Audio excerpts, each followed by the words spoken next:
समझ गए मित्र, जो शर्त पूरी करेगा विवाह भी वही करेगा। हाँ,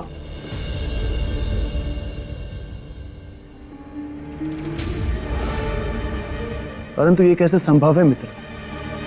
शर्त हम पूरी करें और विवाह तुम करो। यदि हम ऐसा करेंगे तो ये नियमों के विरुद्ध होगा। वो नियमों के विरुद्ध होगा और आपका दिया हुआ वचन, उसका कोई नियम नीति नहीं है। ऐसी बात नहीं है मित्र, हमारे लिए तो तुम भी प्रिय और हमारा वचन भी। तो फिर करिए ना अपना वचन पूरा और मेरी इच्छा पूरी। आप अपनी योग शक्ति से बड़ी सहजता से इस कार्य को कर सकते हैं और इसकी किसी को भनक भी नहीं लगेगी। संसार को भले ना लगेगी, परंतु हमारी आत्मा को इस बात की खबर रहेगी कि हमने जो किया वो गलत किया। समझ गया मैं कि आपके वचन का कोई महत्व नहीं। कभी भी किसी को वचन देना और कभी भी मुकर जाना, ये तो सम्राटों की वचन परंपरा पर कलंक है, आपके व्यक्तित्व पर दाग है। चक्रवर्ती सम्राट विक्रमादित्य, मैं आपकी महानता, आपके धर्म, आपके यश, आपके पराक्रम, आपके सब कुछ को समाप्त होते हुए देख रहा हूं मैं। धू धू करके चलते हुए देख रहा हूं मैं, धू धू करके। शांत मित्र, शांत। सच्चा मित्र हूं मैं, इसीलिए अपने मित्र का नाश होते हुए देखने से पहले यहां से चले जाना चाहता हूं। अब कुछ शेष नहीं रहा, इसीलिए जा रहा हूं। किंतु इस बात की चिंता रहेगी कि मेरे मित्र ने अपने वचन धर्म की रक्षा नहीं की, जबकि वो कर सकता था। अच्छा, अब आ गया।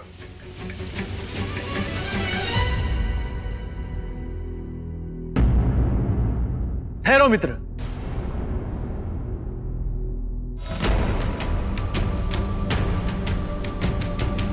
हम करेंगे रक्षा अपने वचन धर्म की, तोड़ेंगे अपने मित्र की प्रेयसी के लिए स्वयंवर की शर्त। बताओ हमें, कौन है वो स्त्री?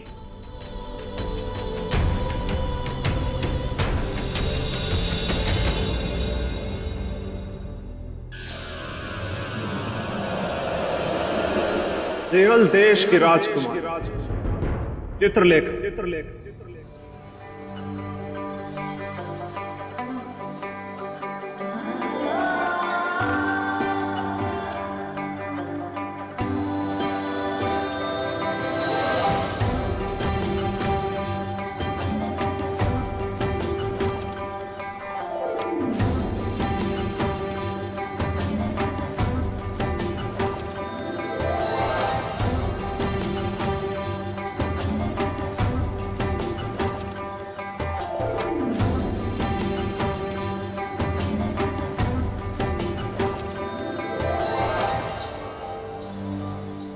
प्रियतम, अपनी चित्रलेखा के प्रणाम को स्वीकार कीजिए। देवी, इसका अर्थ कि महारानी चित्रलेखा के मन में सम्राट विक्रमादित्य पहले से ही बसते थे। देवी, क्या उन्होंने पहले उन्हें कभी देखा था? नहीं देखा था, बिल्कुल भी नहीं देखा था, और ना ही मेरे मित्र ने उन्हें देखा था। वरना इस बात की चर्चा वो मुझसे तो अवश्य ही करते। राजन, मेरे मित्र। चोट तो नहीं लगी? चोट? कैसी चोट? मुझे चोट नहीं लगती राजन, इस तरह की दुर्घटनाएं मेरे साथ होती रहती है। देखिए, आप काफी बलशाली हैं। देवी, इन्हें आगे की कथा सुनाई।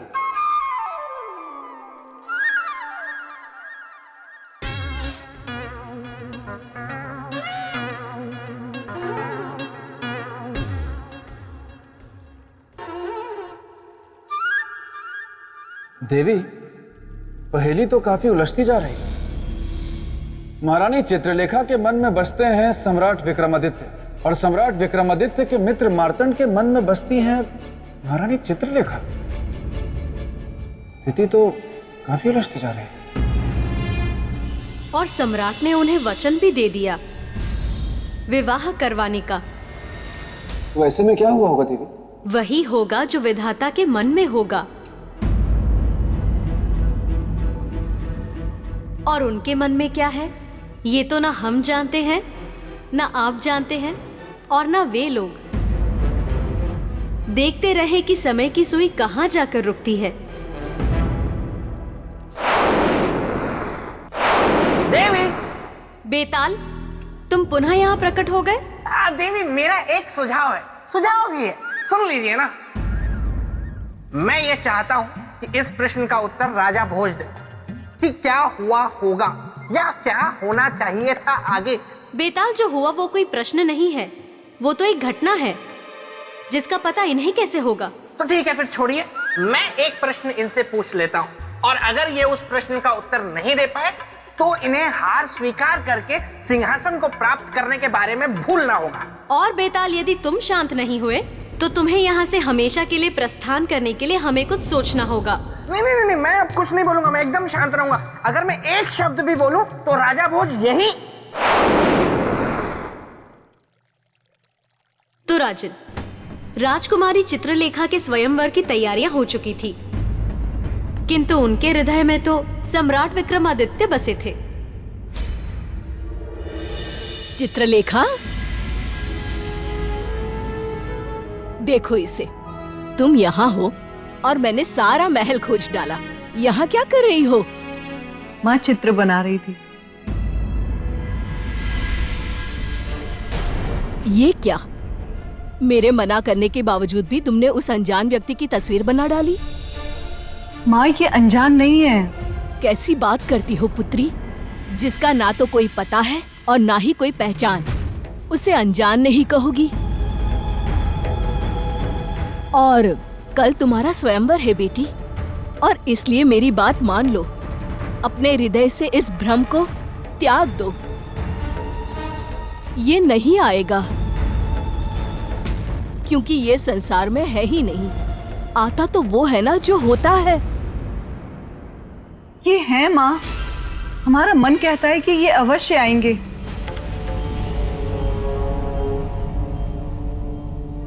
याद रखिएगा मित्र, आपको अपनी योग शक्ति के द्वारा केवल विवाह की शर्त को तोड़ना है, उस स्त्री से मेरे विवाह बंधन को नहीं।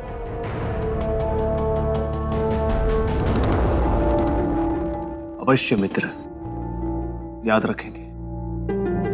धर्म और वचन हम कभी भूलते नहीं, कभी नहीं। ये व्यक्ति चाहे इस संसार में हो या ना हो, किंतु हम जानते हैं कि कल ये हमारे स्वयंवर में अवश्य आएंगे। तू बावरी हो गई है पुत्री, तुझे बिल्कुल भी भान है? ये बात अगर तेरे पिता को पता चली तो कितना बड़ा अनर्थ हो जाएगा। माँ, हमारे स्वामी सारे अनर्थ का अंत कर देंगे, आप बिल्कुल चिंता मत कीजिए। देखिए, आप हमारा विश्वास मत तोड़िएगा। आप आएंगे ना, चाहे स्वर्ग से उतर के ही क्यों ना आना पड़े, पर जरूर आना। उर्वशी जी, इस चित्र को फौरन हटा लो यहाँ से। और चित्रलेखा, तुम हमारे साथ चलो। माँ, आप हमारी मन के देवता के चित्र को हमारी आंखों के सामने से तो हटा सकती हैं, किंतु हमारे मन के आंगन से नहीं। उन्हें वहां से कोई भी नहीं हटा सकता माँ, कोई भी नहीं।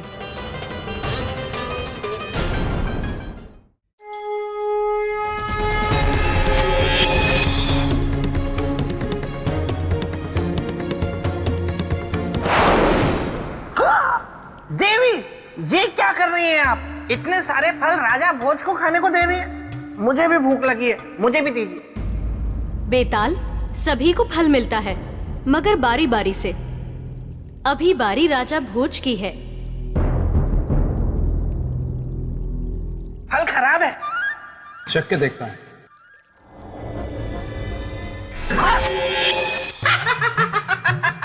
अंगूर खट्टे हैं।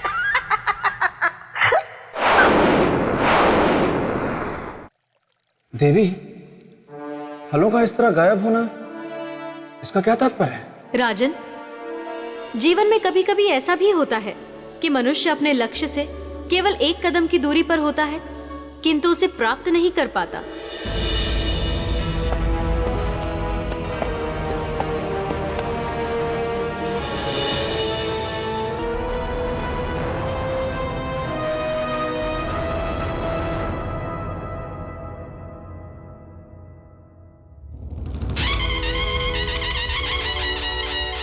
सुनो सुनो सुनो, काशी के महाराज भीमसेन पधार रहे हैं।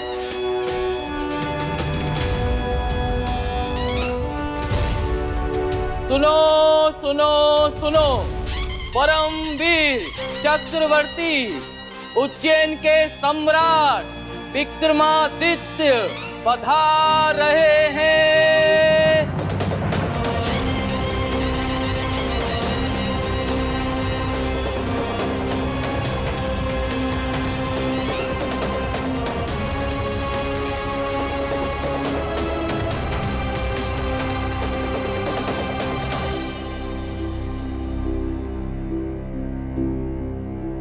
वो देखिए मित्र, वो रही स्वयंवर की शर्त, जिसे आपको अपनी शक्ति से तोड़ना है।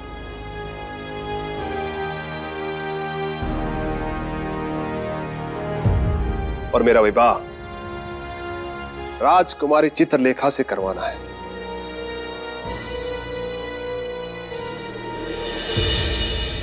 सम्राट के सिंहलदीप पहुंचने का मुख्य कारण आप किसे मानते हैं राजन?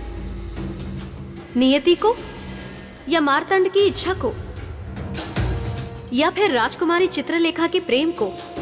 देवी, सम्राट विक्रमादित्य का मित्र मार्तंड उनके सिंहलद्वीप पहुंचने का मात्र एक माध्यम,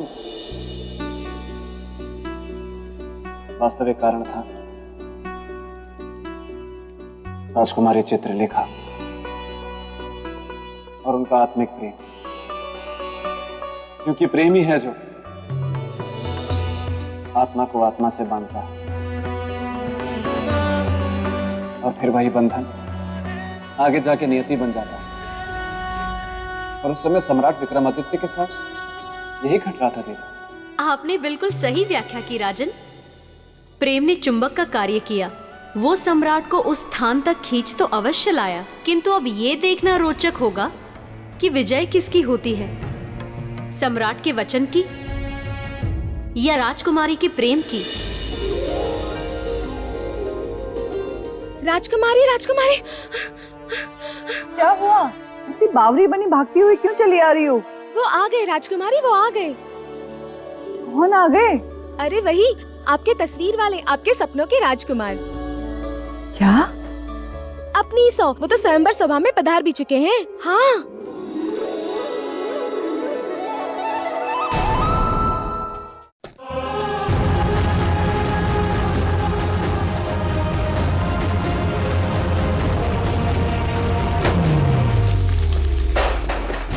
जाओ चित्रलेखा, स्वयंवर स्थल की ओर नहीं जाना पुत्री, रुक जाओ।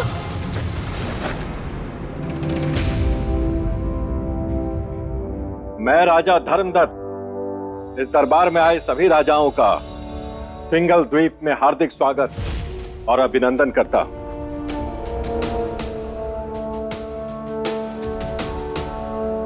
इससे पहले कि स्वयंवर की प्रक्रिया को प्रारंभ किया जाए, हम चाहेंगे कि आप सभी स्वयंवर की शर्त को अच्छी तरह से जान और समझ लें। बताइए मंत्रीवर।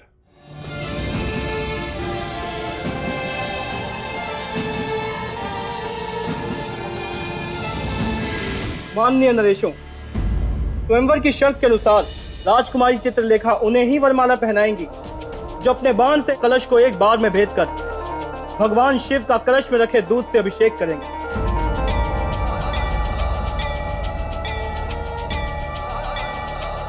और दूध की धारा का शिव की जटा से निकली हुई गंगा की धारा के समान एक होना भी अनिवार्य है।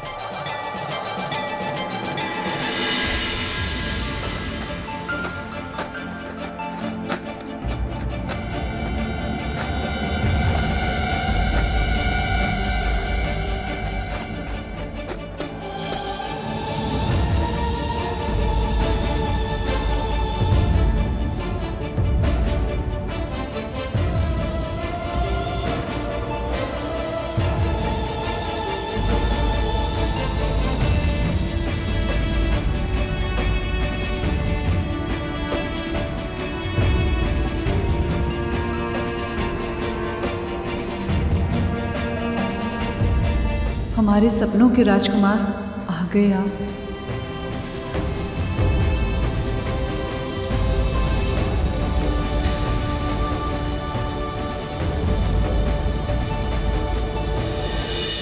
ये व्यक्ति चाहे इस संसार में हो या ना हो, किंतु हम जानते हैं कि कल ये हमारे स्वयंवर में अवश्य आएंगे।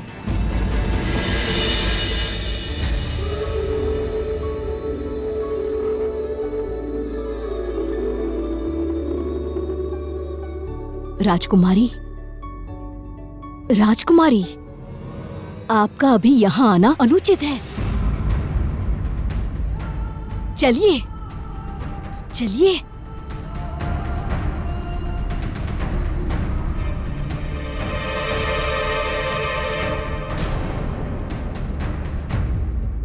देखा मित्र, यही थी राजकुमारी चित्रलेखा, अप्सरा सी सुंदर,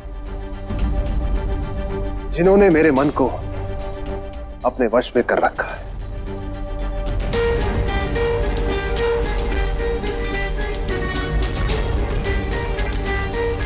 ऐसा क्यों लग रहा है हमें उन्हें देख कर कि वो हमें वर्षों से जानती है? ऐसा भाव क्यों आया मन में?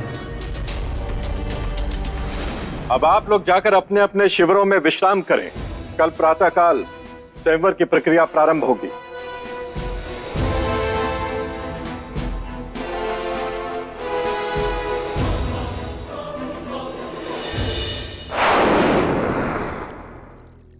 देवी, मैं जानने को उत्सुक हूं कि आगे क्या होगा। राजकुमारी के ऐसे भरे दरबार में आ जाने से सिंहलदीप के महाराज बहुत क्रोधित हुए और कुछ न कुछ ऐसा अवश्य है जो आप मुझसे छिपा रही हैं। बताइए महाराज, बताइए, उस व्यवहार के पीछे का भेद क्या है? महाराज, आपकी लाडली का स्वास्थ्य। आप तो ठीक है, कुछ और आज जो आप मुझे बताना नहीं चाहते। एक बार मैं आपसे और पूछ रहा हूं महाराज कि राजकुमारी का इस प्रकार स्वयंवर कक्ष में सभी राजकीय मर्यादाओं को ताक पर रखकर चले आने के पीछे का मुख्य कारण क्या है? पिताश्री, आपको जो पूछना है आप हमसे पूछिए। आपके सारे प्रश्नों का उत्तर हमारे पास है।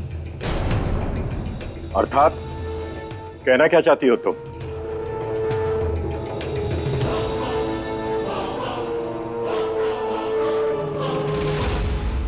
क्या है ये? किसका चित्र है?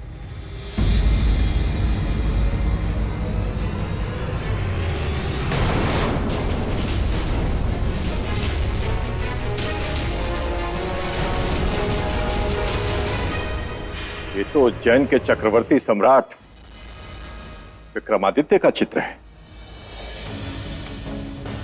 बिल्कुल। ये आपके पास कैसे आया? इसे हमने स्वयं बनाया है। तुमने? पर तुमने इसे कब देखा, कहां देखा? अब तक तो इन्हें हमने कल्पना में देखा था, पर चित्र बनाते समय हम इन्हें जानते भी नहीं थे। पर अब इन्हें हम जानते भी हैं और स्वयंवर कक्ष में देखने के बाद पहचानते भी हैं। और एक और बात पिताश्री, अब ये केवल रंगों की बनी निर्जीव आकृति नहीं, बल्कि हमारे जीवन में रंगों को भरने वाली सजीव आकृति भी है। मतलब? हमने इन्हें अपने जीवन का अधिकारी चुन लिया है पिताश्री।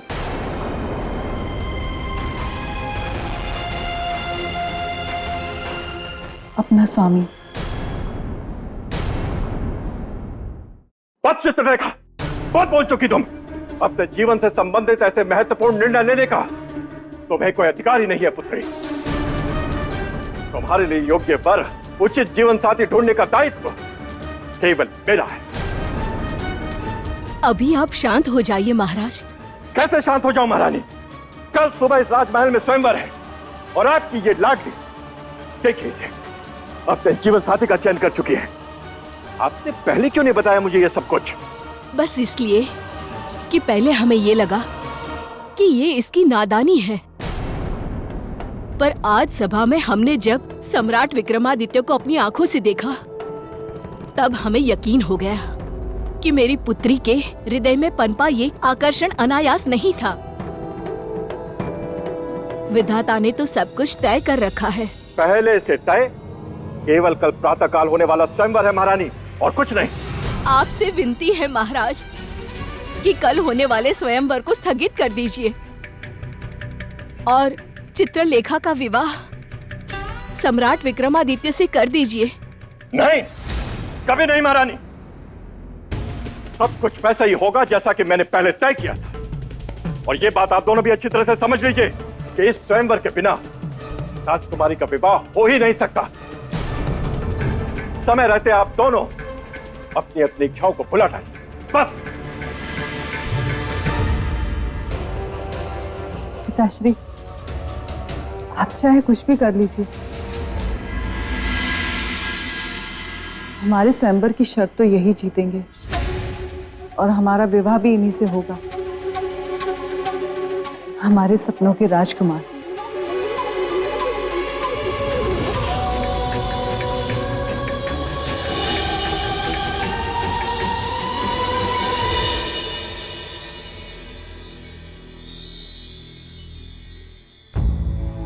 ये क्या हो गया है हमें क्यों ऐसा लग रहा है जैसे राजकुमारी चित्रलेखा वहां केवल हमारे लिए आई थी?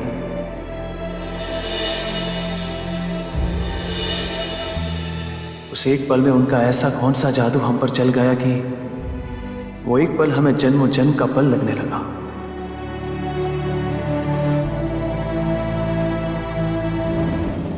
क्यों मित्र, क्या सोच रहे हो? कुछ भी नहीं मित्र मार्तंड। छुपाइए मत मित्र, मैं पढ़ सकता हूं आपके मन के भाव। ये क्या कह रहे हो मित्र?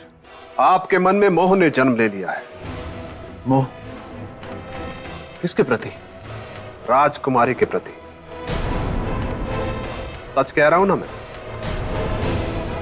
और कुछ भी हो मित्र, आप अपने दिए हुए वचन के सच को मत भुलाइएगा। मित्र, पृथ्वी सूर्य के चारों ओर घूमना भूल सकती है, परंतु हम अपने वचन को कभी नहीं भूल सकते।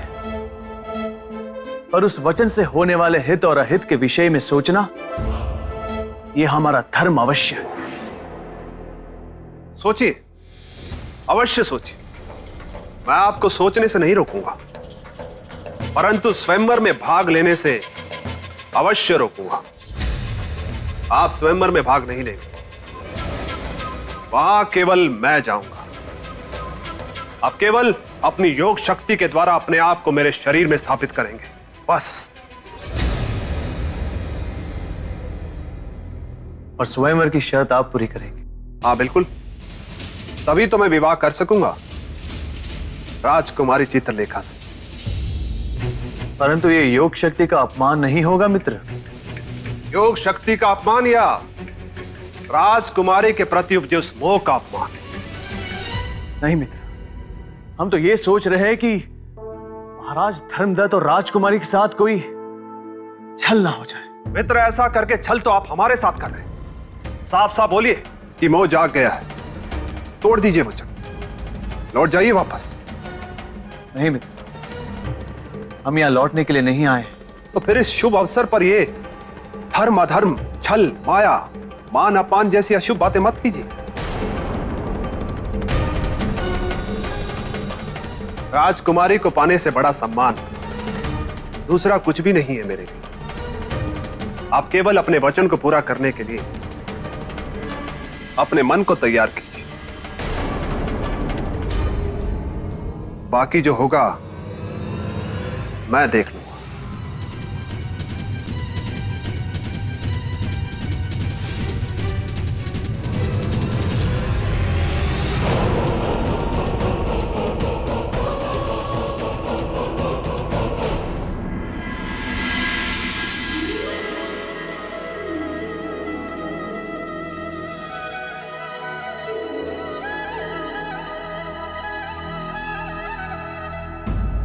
स्वामी, आज आपके आ जाने से संसार में ये बात सिद्ध हो गई कि सच्चे प्रेम और विश्वास की ही जीत होती है।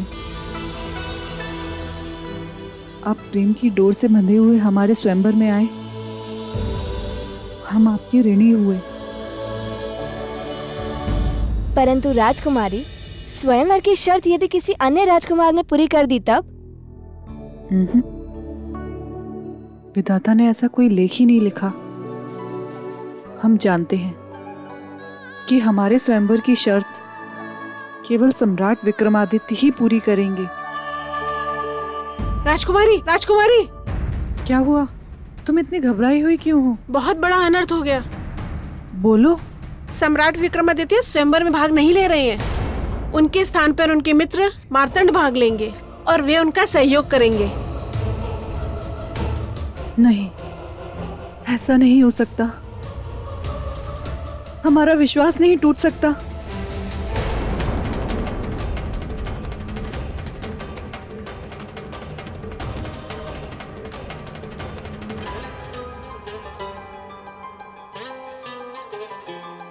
पुत्री, कहाँ जा रही हो इस तरह सुध-बुध खोकर? स्वयंवर स्थल पर माँ। क्यों? किस लिए? ये पता करने कि जिसकी हमें वर्षों से प्रतीक्षा थी, वो हमारे जीवन के द्वार पर आकर भी हमारे जीवन की निर्णायक घड़ी से अलग क्यों हो गए? पुत्री, तेरी बातें मुझे समझ में नहीं आती। माँ, सम्राट विक्रमादित्य हमारे स्वयंवर में आए तो अवश्य हैं, किसी के साथी बनकर, स्वयं भाग लेने नहीं, किंतु हम भी नियति के इस क्रूर मजाक को सहन नहीं करेंगे। हमारे वर वही होंगे, चाहे वो स्वयंवर में भाग लें अथवा ना लें। बस हम उन्हें अपना निर्णय बताने जा रहे हैं। जा बेटी जा, मैं तुझे नहीं रोकूंगी, लेकिन एक बेटी को विदाई देते समय माँ उसके आंचल में एक सीख बांधती है, और उस नाते मैं तुझे अवश्य कहूंगी कि कोई भी काम ऐसा ना करना जिससे कुल कलंकित हो।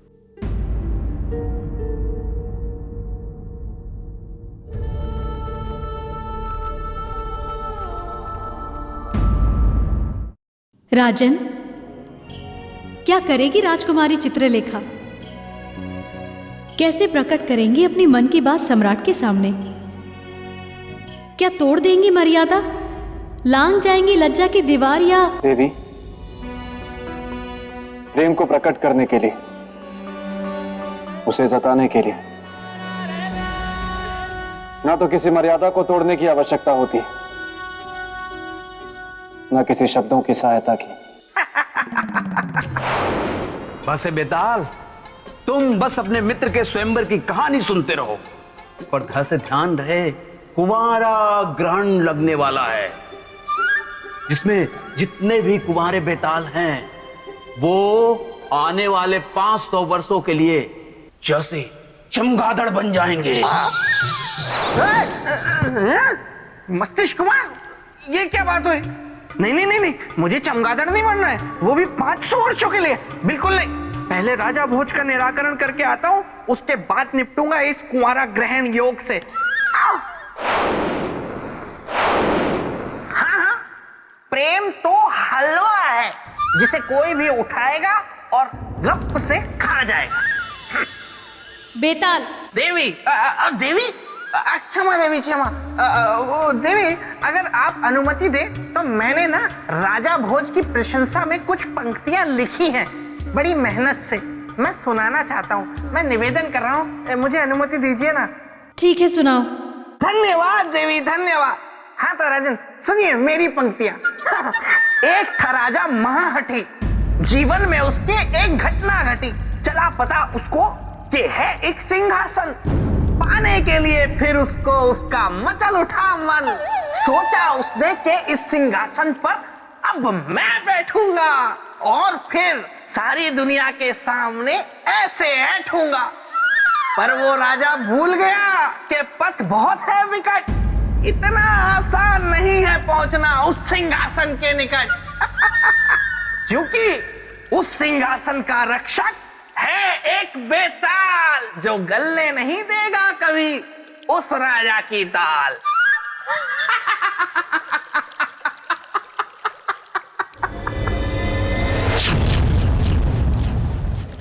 अच्छा देवी, फिर क्या हुआ? राजन, राजकुमारी चित्रलेखा सम्राट से मिलने पहुंची और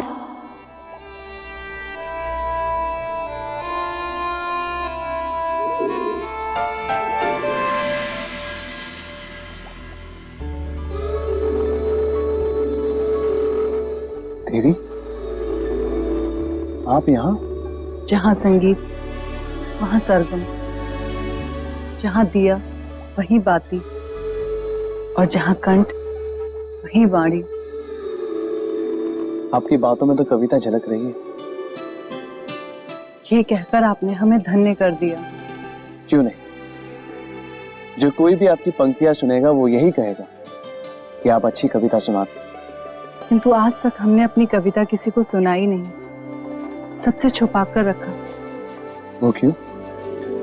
क्योंकि आप जो हमें नहीं मिले थे।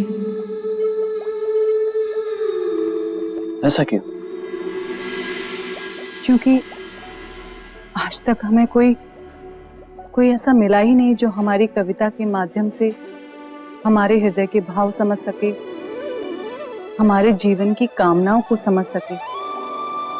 किंतु आज हमें ये विश्वास हो गया है कि यदि आप हमारे शब्दों को अपना संगीत दें तो जहां एक और जीवन में कविता के रूप में हमारी भावना जाग उठेगी, तो वहीं एक और हमारा जीवन भी खिल उठेगा। तो क्या ये उपकार आप हम पर करेंगे? उपयोग नहीं, सहयोग। तो क्या आप हमारे सहभागी बनेंगे?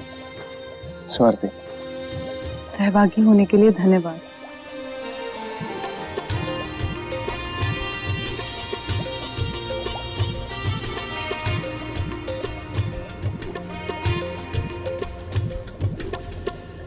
बचपन बीता यौवन आया,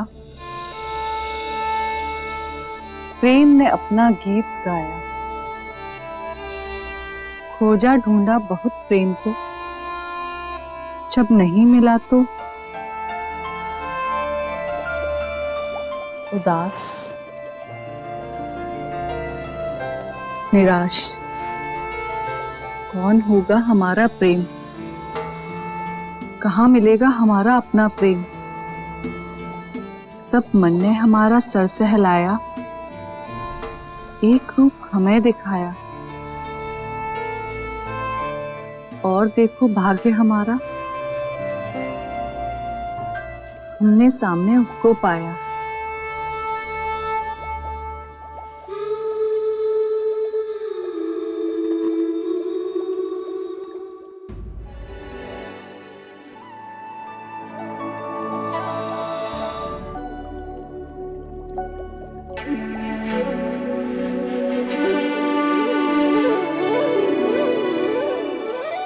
देवी,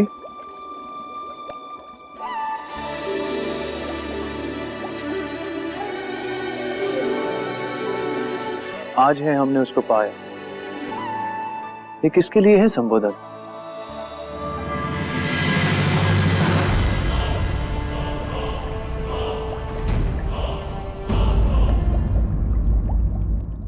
आज है हमने उसको पाया, ये किसके लिए है संबोधन?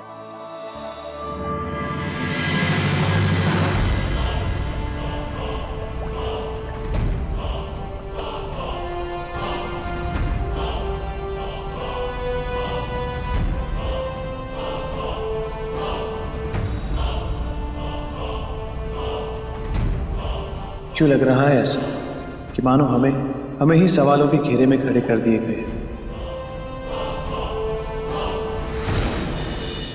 राजन, राजकुमारी चित्रलेखा ने बिना किसी मर्यादा को तोड़े अपने मन के भाव को सम्राट के समक्ष प्रस्तुत किया, परंतु ये देखकर मार्तंड का मन शंका से भर उठा। वाह वाह गोलू वाह, मजा आ गया। वाह गोलू, गोलू, मस्तिष्क कुमार तुम? यहाँ कस कुमारा ग्रहण योग लगने में सिर्फ कुछ घस घंटे शेष हैं और तुम गोलू में बस से व्यस्त हो। एक बस से बेतालनी है जो शायद मां से मान जाए, लेकिन तुम इसे इनकार तो नहीं करोगे ना? नहीं करूंगा, क्यों करूंगा? कोई इनकार करके मुझे चमगादड़ बनकर थोड़े ना रहना है। कोई भी होगी, कैसी भी होगी, मैं सगाई करने के लिए तैयार हूं मस्तिष्क कुमार। ठीक है गोलू, मैं चला। बार बार डरा जाता है गोलू। मारतंड तो था ही अवसरवादी, इसलिए उसने इस मिलाप के संबंध में सम्राट से कोई प्रश्न भी नहीं किया। समझा दिया। मार्तंड ये जानता था कि जिसके साथ वो ऐसा कर रहा है वो धर्मप्रिय है, और जो कर रहा है वो अधर्म। हाँ राजन, उसे भय था पूछताछ से कि कहीं सम्राट विक्रमादित्य क्रोधित हो गए तो सब बिगड़ जाएगा, इसलिए उसने उस बात की अनदेखी की। तो क्या सम्राट भी उसकी चतुराई को समझ नहीं पाया, या फिर वो भी जानबूझकर? दोनों में से कुछ नहीं। दोनों में से कुछ नहीं? नहीं, क्योंकि सम्राट विक्रमादित्य रात भर राजकुमारी चित्रलेखा की कविताएं समझने में ही लगे रहे। बचपन बीता यौवन आया, प्रेम ने अपना गीत गाया, खोजा ढूंढा बहुत प्रेम को, जब नहीं मिला तो उदास निराश। कौन होगा हमारा प्रेम? तब मन ने हमारा सर सहलाया, एक रूप हमें दिखाया, और देखो भाग्य हमारा, हमने सामने उसको पाया। कौन था उस कविता का प्रेमी? कहीं राजकुमारी का संकेत हमारी ओर तो नहीं था? नहीं, हम नहीं हो सकते। हम कैसे हो सकते हैं? पर जब हम नहीं है उस कविता के पात्र, तो फिर हमें सुनाने का क्या अर्थ? समझ में नहीं आ रहा है कि यह हमारा भ्रम है या फिर। इसी उधेड़-बुन में सम्राट की पूरी रात बीत गई। उनका ध्यान तब टूटा जब प्रातःकाल स्वयंवर का बिगुल बजा।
प्रेत लोक में जितने भी बेताल हैं, उन सभी को सूचित किया जाता है कि ग्रहण लगने में अब कुछ ही पल शेष हैं। इसीलिए जो जो इस ग्रहण से बच सकता हो वो बच जाए, वरना अगले 500 वर्षों तक चमगादड़ बनने को तैयार हो जाए। ये कुंवारा ग्रहण योग लगने में गोलू सिर्फ कुछ ही पल शेष है, और मस्तिष्क कुमार का कोई कुछ पता नहीं है। मैं हूँ चुई मुई, मैं धागा और तुम सुई। मुझे मस्तिष्क कुमार ने बताया कि तुम मुझसे विवाह करने के लिए व्याकुल हो। चलो ना विवाह कर लेते। चलो। अरे ऐसे नहीं, ऐसे चलो नहीं ना। विवाह कोई खेल नहीं है। चलो। क्यों कर लेते हैं विवाह? ठहरो ना, मेरी बात तो सुनो। इससे अच्छा तो मैं राजा भोज की कथा सुनने वहीं चला जाता हूँ। कहाँ गए? तो राजन, स्वयंवर का बिगुल बज चुका था, राजकुमारी चित्रलेखा भी आ चुकी थी। अब समय था निर्णय का। हाँ राजन, ये बिगुल था। राजकुमारी चित्रलेखा का पति कौन बनेगा, इसके निर्णय का, सम्राट विक्रमादित्य के निर्णय का, मार्तंड की अभिलाषाओं के निर्णय का। सही कहा तुमने पिता। और अब देखना यह है कि सम्राट विक्रमादित्य ने इस विषम परिस्थिति में क्या निर्णय लिया। राजन, राजकुमारी चित्रलेखा ही सम्राट विक्रमादित्य की महारानी बनी, ये सब जानते हैं, किंतु ये सब कुछ संभव हुआ कैसे, ये बड़ा रोचक है। और देवी, अगर आप अनुमति दें तो आगे की कथा मैं सुनाता हूँ, क्योंकि मैं सम्राट विक्रमादित्य का परम प्रिय मित्र हूँ, अर्थात सहबाला तो मैं ही हुआ ना। हाँ देवी, तो आगे क्या हुआ? स्वयंवर में पधारे सभी राजकुमारों, आपका स्वागत है और हमारे महाराज धर्मदत्त की ओर से शुभकामनाएं भी। स्वयंवर की शर्त के अनुसार मंच पर पड़े हुए धनुष बाण से ऊपर के कलश को बेधकर देवादिदेव महादेव शिव के शिवलिंग स्वरूप का अभिषेक करना है, और इसके लिए प्रत्येक राजकुमार को 3 अवसर प्राप्त होंगे, और जो अभिषेक करने में सफल हुआ उन्हें राजकुमारी चित्रलेखा अपनी वरमाला पहनाएगी। तो अब मैं महाराज धर्मदत्त से स्वयंवर को आरंभ करने की अनुमति चाहता हूं, और सबसे पहले मैं आमंत्रित करना चाहता हूं डुमरांव के राजकुमार कौशलेंद्र राज सिंह को।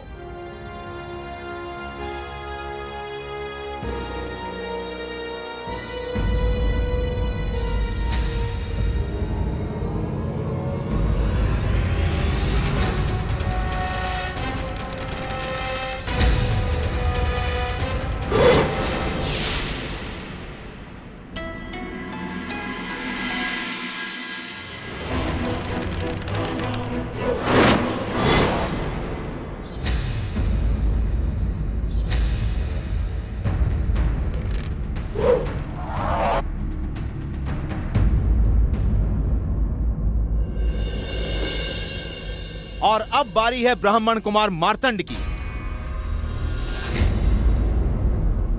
मित्र, जा रहा हूं मैं, वचन निभाने का समय आ गया है।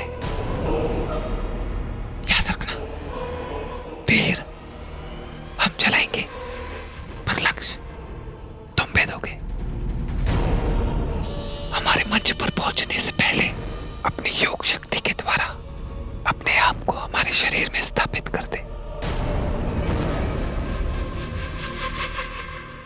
ये कैसा धर्म संकट है, राजकुमारी से छल करो या अपने मित्र को दिया वचन तोड़ो।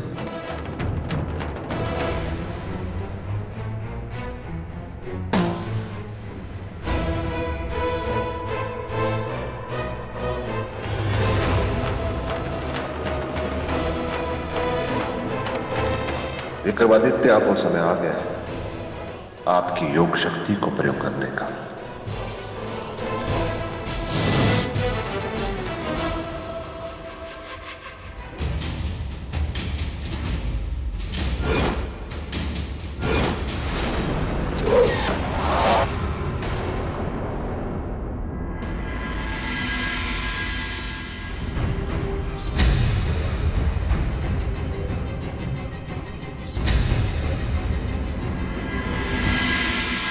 धन्यवाद महादेव।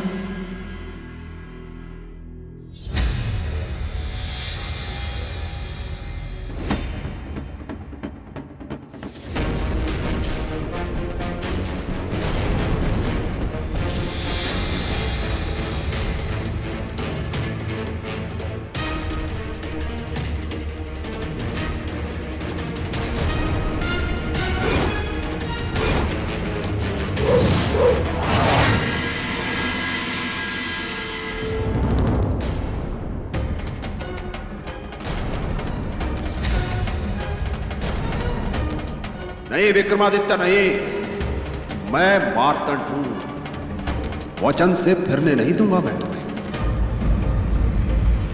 विक्रमादित्य से बात करने के लिए यहाँ बैठे सब लोगों पर मेरी सम्मोहन विद्या का उपयोग कर इन्हें बुत बनाना होगा।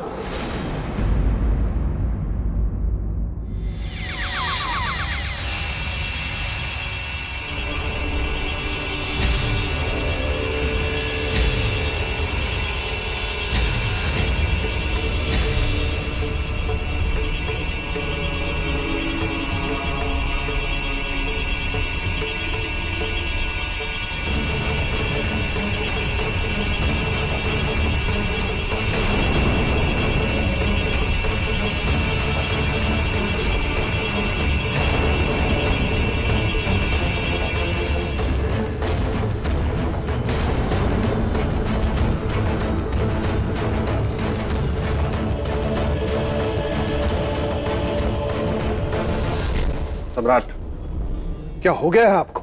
वचन भूल गए या चूक गई शक्ति? 2 बाण विफल हो गए, तीसरा नहीं जाना चाहिए। सम्राट विक्रमादित्य को कुछ पता नहीं था पहले क्या हुआ और आगे क्या होने वाला है, क्योंकि जब व्यक्ति द्वंद्व के बीच फंसता है तो उसे कोई सुध नहीं होती। और यही स्थिति सम्राट विक्रमादित्य की थी, क्योंकि वे प्रेम और धर्म के द्वंद्व के बीच फंस गए थे। सम्राट, क्या हो गया है आपको? कहां गए आपके शब्द? मैं अपना नाम भूल सकता किंतु वचन नहीं। अब समझा, वो दावा नहीं केवल छलावा था। और मुझे तो लग रहा है कि राजकुमारी चित्रलेखा के रूप ने आपको मोहित कर लिया है, इसीलिए तो आप। बस मार्तंड, हम दुविधा में, इसका अर्थ यह नहीं कि तुम कुछ भी कहो। तय बात पर दुविधा कैसी? हम जो करने जा रहे हैं वह धर्म युक्त है या अधर्म युक्त? राजकुमारी के स्वयंवर के साथ जो छल करेंगे वो हित करे या अहित कर? सम्राट, धर्म अधर्म, हित अहित सोचना था तो वचन देने से पहले सोचना चाहिए था। अभी सोचने का अर्थ है केवल छल। तुम जिसे छल कह रहे हो वो हमारा धर्म है, परंतु इसका प्रमाण तो नहीं दिख रहा है। धर्म का पालन करने वाले पर्वत के समान अडिग होते हैं। संसार भले ही इधर से उधर हो जाए, परंतु धर्म के मार्ग से नहीं दिखते। और आप तो निश्चिंत रहो, धर्म पालक हूं, धर्म से कभी हटूंगा नहीं। तो क्या समझो, तुमने मुझे बना दिया स्वयंवर का विजेता। विजयी वहां है, उस कलश पे।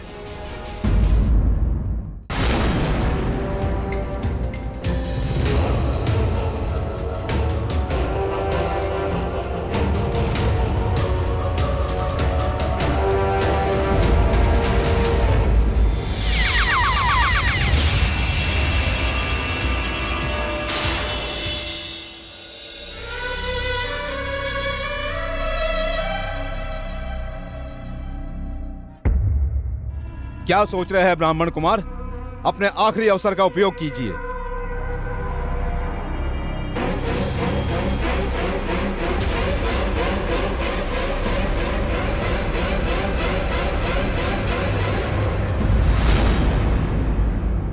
सम्राट, आपके अलावा और कोई हमारा स्वयंवर नहीं जीत सकता। ये हमारा विश्वास है। महादेव, विश्वास बनाए रखिए।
और इसी के साथ ब्राह्मण कुमार मार्तंड ने स्वयंवर की शर्त पूरी कर ली है और अब राजकुमारी चित्रलेखा इन्हें वरमाला पहनाकर पति स्वीकार करेंगी।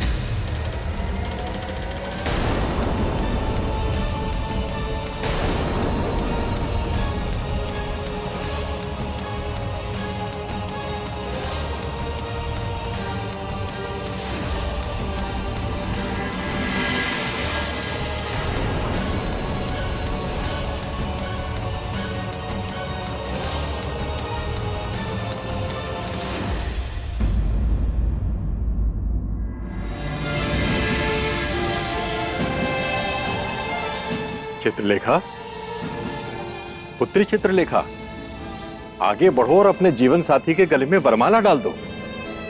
चाहो पुत्री।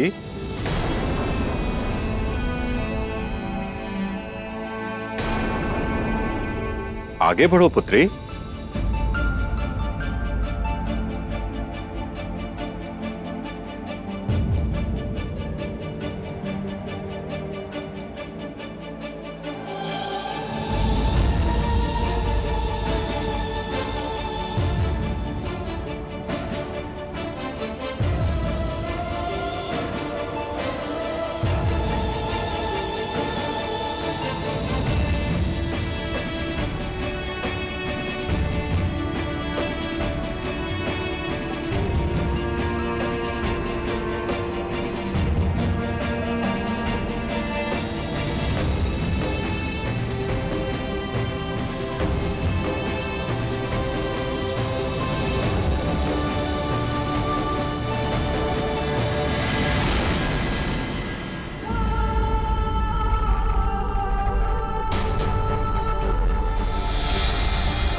ये क्या कर दिया राजकुमारी चित्रलेखा ने देवी? हरी सभा में स्वयंवर का अपमान कर दिया। नहीं राजन, राजकुमारी ने स्वयंवर का अपमान नहीं बल्कि सम्मान किया है। पहली बार किसी ने स्वयंवर को सही अर्थों में परिभाषित किया, मर्यादा और नियम का उल्लंघन करके। राजन, जहां ये घटना घटी वहां क्या था? स्वयंवर। और स्वयंवर का अर्थ क्या होता है? स्वयं से वर चुनना, अपनी पसंद से, अपनी पसंद का। और राजकुमारी चित्रलेखा ने वही किया। उन्हें वर के रूप में जो पसंद आया उन्होंने उसी के गले में वरमाला डाल दी। और वो जो स्वयंवर की शर्त थी वो? उससे स्वयंवर में भाग लेने वाले बंधे थे, वो नहीं बंधी थी, क्योंकि शर्त उन्होंने नहीं रखी थी। क्या हो गया? बेताल, तुम फिर आ गए कथा में विघ्न डालने। क्या करूं देवी, मेरे सर पर दो दो तलवारें लटक रही हैं। एक तो कुछ ही पलों में कुंवारा ग्रहण योग लग जाएगा। अगर उसके पहले मैंने सगाई नहीं की तो 500 वर्षों तक मुझे चमगादड़ बनकर रहना पड़ेगा। और अगर मैंने सगाई की तो वो भयानक छुई मुई मेरे गले पड़ जाएगी। राजा भोज, आप तो स्वयं को बुद्धि का भंडार समझते हैं ना, तो अपने भंडारे में से थोड़ा खर्चा कीजिए और बताइए कि ऐसी स्थिति में मुझे क्या करना चाहिए। स्थिति तो गंभीर है, पर मुझे लगता है कि आपको सगाई कर लेनी चाहिए। चमगादड़ बनने से तो बेहतर है ना। सत्य वचन राजा। देवी, मैं जा रहा हूं और ये सिंहासन आपकी सुरक्षा में सुरक्षित रहेगा। इसे बैठने मत दीजिएगा।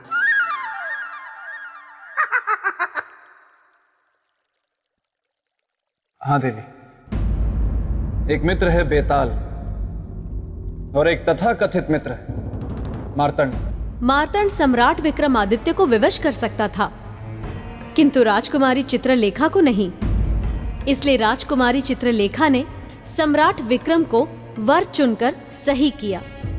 परंतु ऐसा करके उन्होंने बहुत बड़ा संकट खड़ा कर दिया। आपका संकेत अधिकार का है, ना कि राजकुमारी पर किसका अधिकार होगा, मार्तंड का या सम्राट का। सही कह रही हूं ना मैं? बिल्कुल सही कहा देवी। यही प्रश्न उस दिन राजसभा में सभी के समक्ष था। महाराज धर्मदत्त, ये आपका कैसा स्वयंवर है? स्वयंवर की शर्त कोई और पूरी करता है, वरमाला कोई और पहनता है, कन्या का पति कोई और बनता है। यहां उपस्थित सभी जन सुन लीजिए, चाहे वरमाला राजकुमारी ने किसी के गले में पहनाई हो, पत्नी केवल हमारी है, हमारी है, हमारी है। उस पर केवल हमारा अधिकार है, अन्य किसी का नहीं। ब्राह्मण कुमार मार्तंड, कृपया शांत हो जाइए और हमारी बात ध्यान से सुनिए। जब इस स्वयंवर की शर्त को आपने पूरा किया है तो निश्चय ही हमारी पुत्री चित्रलेखा का विवाह केवल आपके साथ ही होगा। आप ही वर होंगे, आप निश्चित रहे। कहिए अपनी पुत्री से कि वरमाला हमारे गले में पहनाए।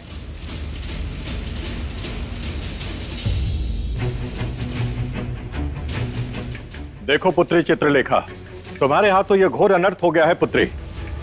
तुम्हें यह भूल सुधारनी होगी। इस वरमाला को उतार कर कुमार मार्तंड के गले में डालनी होगी। पिताश्री, हमसे कोई भूल नहीं हुई है। स्वयंवर का अर्थ होता है स्वयं की इच्छा से वर का चुनना, और हमने वही किया है।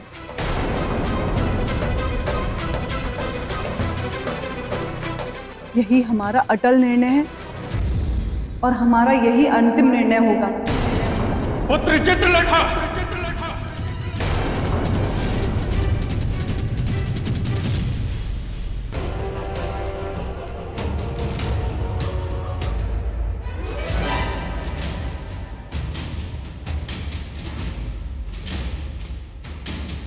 नहीं, ये नहीं हो सकता, नहीं होने दूंगा मैं ये। चित्रलेखा पर केवल मेरा अधिकार है, केवल मेरा।